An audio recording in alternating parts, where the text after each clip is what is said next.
Le sphinx de Gizeh, c'est l'un des plus grands mystères de notre histoire. On n'est pas sûr de qui l'a sculpté, ni de pourquoi, et surtout, on se demande comment il a pu être construit avec les outils de l'époque il y a 4500 ans. Mais justement, une équipe de chercheurs américains a une explication assez incroyable. Le sphinx aurait en fait été sculpté par le vent. Dans leur labo, Leif Ristroff et ses élèves travaillent au départ sur les yardengs. Les yardengs, ce sont des crêtes rocheuses créées par l'érosion due au vent dans les déserts. Certaines ont des formes vraiment étranges et ressemblent même à des animaux allongés.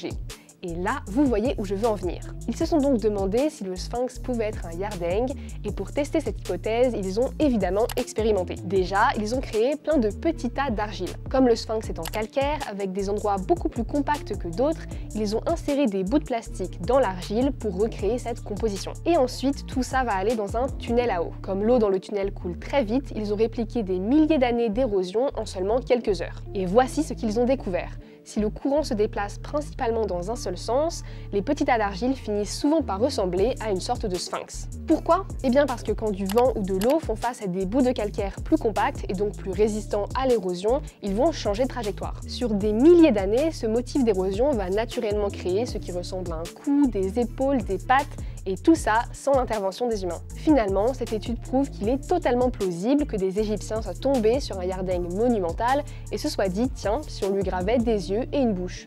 Et ça, c'est plutôt cool à imaginer.